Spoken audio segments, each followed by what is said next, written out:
Hey, it's your buddy Peace and Harmony with you here today. Looking at the long-range requirements of healing from psychopathic and narcissistic emotional abuse. This can sometimes include physical abuse. It can also include sexual abuse or transgressions.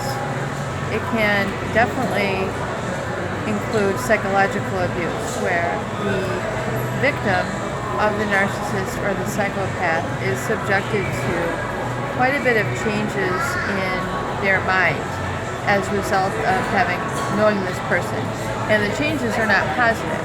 Now, one thing I want to go into in terms of the long-range healing and what is required, I have gone into the recovery notebook that I discussed on this channel as a good tool you can use in your everyday life, and for wherever you're at right now. I definitely want you to review that book and that notebook and get to creating that for yourself, because I think it's so important and a really great, easy, simple tool that you can use towards your healing. And I'm going to go into some more in-depth tools and very practical tools that you can use on your journey here. But I want to look into really what are the long-range requirements for healing. And sorry if I'm getting kind of situated here. I've got these headphones on, and this should hopefully weed out some of the distracting background noise. Now, one thing I want to look at with you is the way that the mind works. And this is going to seem a little bit scientific, but it's a very good tool because it's a foundation from which I think you can understand healing through this type of psychological torture, discomfort, a bad time in your life, a dark time, a hard time. Now realize that the mind, where you keep your memories, your conscious mind, for example, if you think back on a positive experience, like catching your very first fish, or building your very first deck or toy, if you're a craftsman, playing with your first doll, driving the car for the first time on your own. These are all memories, and these are recalled within there's different parts of the brain that work and go to create our conscious mind as well as our memory. And what we find oftentimes is that people who have experienced chronic and prolonged exposure to a personality disordered individual, such as a psychopath, such as a narcissist, such as an alcoholic, they have been on the receiving end, on the brunt of so much anger, hostility, dysfunction. They've received the wrong messages growing up. They've received them on such a chronic, ongoing, hammering basis that they're literally hardwired into the brain, and hardwired on almost like a literal sense. And I want you to understand this because it's a very important tool to helping you kind of heal effectively and live without the burden of this constant feeling of a nagging of low self-esteem and kind of the torture of the past, or what they call flashbacks of the past, or reoccurring feelings of the past that just tend to be there on a chronic, ongoing basis. And there's ways absolutely positively to get beyond it. So healing is possible no matter what your age. If you're in your 30s, 40s, 50s, 60s, you absolutely positively can overcome and heal yourself of this situation. So that is very good news. First of all, though, I want to go into a little bit of how the brain is working. And as a psychology major, had to study this in college. So I'm going to keep it very simple, but basically just like we have the cells of our skin, we have cells in our brain, and these are called neurons. And these connections basically have the ability to retain memories, either good or bad. So, for example, catching your first fish or going on vacation, those are good memories, and those elicit positive emotions for you. If you think right now, like those Corona commercials where you're sitting on the beach and you're having a Corona, and it's like the Caribbean, and you've got the wind on your face and on your body. I mean, it's a very pleasant, very beautiful experience. And you feel that emotionally, you're thinking good thoughts, your body's relaxing, that's positive.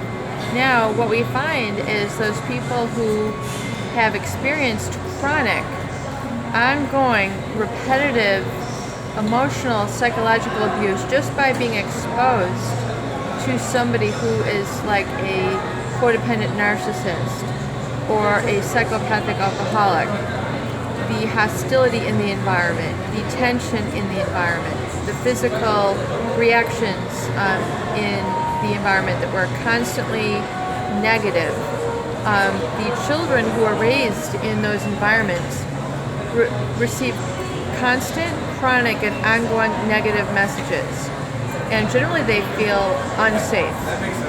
Perhaps they were hit physically, so they had a physical pain. They were spoken to in a harsh, demeaning, belittling manner. So there is a emotional injury, which is termed emotional abuse. There is the psychological warfare that goes on, the conflicts, the going back and forth, which is, again, in a belittling manner, judgmental, harsh, critical, usually demoralizing to the child, which i.e. the message is, you are bad, you are unlovable, you are not worthy, you are not good enough, you are not wanted, you are a burden, you are a pain, your needs are a pain, suck it up, you shouldn't need this, and you are violated, your boundaries as a person are violated in this experience. And your boundaries mean your sense of who you are, how you feel about yourself, and how you think about yourself and your environment, and how you feel. Together, all these incorporates your belief, which is your I am, which is like your belief is that I'm not worthy, or I live in fear constantly. And so these kind of components create your identity, which goes on to follow you in your adolescent life, your young adult life, and your older adult life, unless those early messages and experiences are dealt with and resolved, and new messages are put in underneath it. And I'm going to go into how to do this. And this is following the work of Dr. Joe Dispenza, who has a wonderful story. He has a book called The Placebo Effect, and he also has another book called Breaking the Habit of Being Yourself. But I want you to understand first how those beliefs got input into you, and how it kind of how it runs your everyday life. But the most exciting thing and the powerful thing is that those are in your past. And those are not the real you. These are messages, these are errors, these are inaccurate, wrong messages that you learned about yourself from your parents who were disordered. And being around it so chronically and so constantly, it's just like embedded in your mind, it's embedded in your brain. It's like how, it's who you feel you are. And I liken it to, I use a lot of allegory in my explanations because I think it's very helpful. But for example, just as in a computer, the hard drive runs the computer. Just like in the engine that runs the car, the hard drive in the car or the engine has a certain mechanism that runs it. And these messages, the foundation that your parents gave to you in this dysfunctional manner, they're the engine that's driving you, which is inaccurate. They were basically coming from it in reality. It's an inaccurate, false message that you received. And it is identifying that which is now operating what we call on an unconscious level. And what I liken it to, it's basically what I would call an automatic pilot syndrome. For example, it's an undergirding feeling. It's like a feeling of being abused constantly and chronically while you're not even still in the environment. While you're still not even receiving the abuse from these people, you feel like you're still constantly receiving this maladaptive treatment, even though it occurred 40 years ago, 50 years ago, 30 years ago. Just think how long ago that is. Yet your body still feels like it's happening in the present. And what's happening is your brain has received this message so many times, it's like an automatic deposit in a bank account. Have you ever had direct deposit in your bank account? It's like reoccurring every payday, every Friday, every other Friday, you're receiving this input into your bank account. Your mind acts very much in the same manner. Either if you input positive messages to that child, those ongoing messages are going to be like a positive deposit and creating like this huge, great cushion and a great, huge bank account, which they can survive on. You know, they can get a house with, they can get a car with, you know, they can meet friends with. They've got this great cushion of a bank account. Those are the positive messages. It's a positive account. They have a lot of positive energy. They don't seem to have a lot of distraction of a deficit. Now the difference is when a child has been reared in a chronically constant negative environment of belittling, judgment, neglect, such as we see with a codependent narcissist who's maybe only satisfying the needs of a psychopathic alcoholic parent who is coming from a complete distortion of reality, which the children are not really in on the same wavelength. Of course, you know, if an adult is drinking and they're belligerent or they're checked out or they're tuned out, you know, they're basically tuning out of their kids, and the kids' needs are going unmet. They're unattended to. They're not acknowledged. They're not given what they need. Not only is there a deficit, but there's very much the contrary, a negative impact to what is going on. So the child is fed these messages on a constant and chronic basis. You know, get out of here, you're not wanted, you're not good enough, you're not lovable. You know, all sorts of negative messages go to create the hard drive of that child, and they bring that to their first school. They're bringing that feeling to their second school. They're bringing that feeling to their third school, you know, through high school.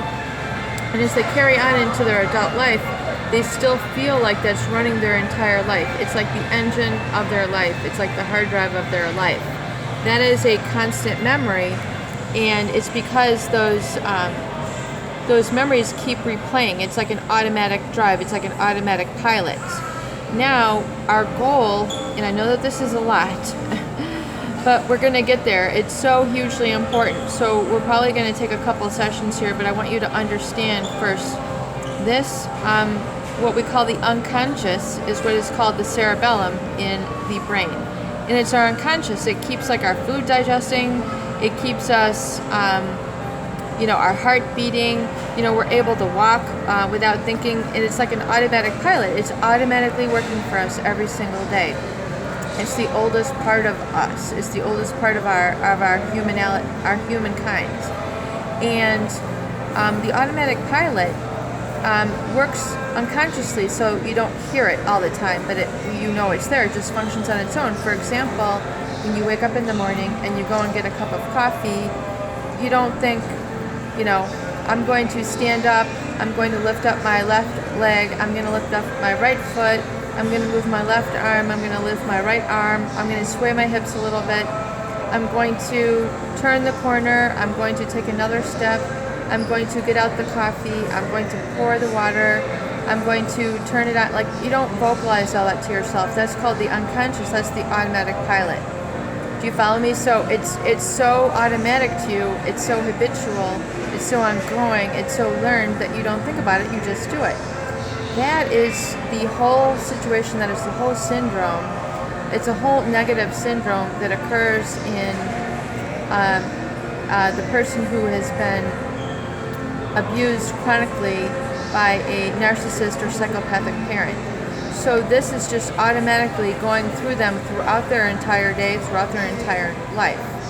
And that is what's the foundation of the unconscious beliefs that are causing so many issues in their life.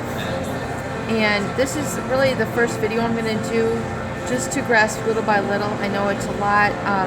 Replay this a couple times for you to gain an understanding of it. But I want you to understand that that is one of the unconscious messages that we receive as a child, and just understand how that works, and that realize we're going to learn how to undo this, untangle it, so you can change your unconscious, change your feelings within your body, and change your conscious thoughts, so you can almost become a new person that is functioning in a healed and efficient and happy manner. Peace and harmony with you here today. Please share and subscribe for more great tools, videos, and support.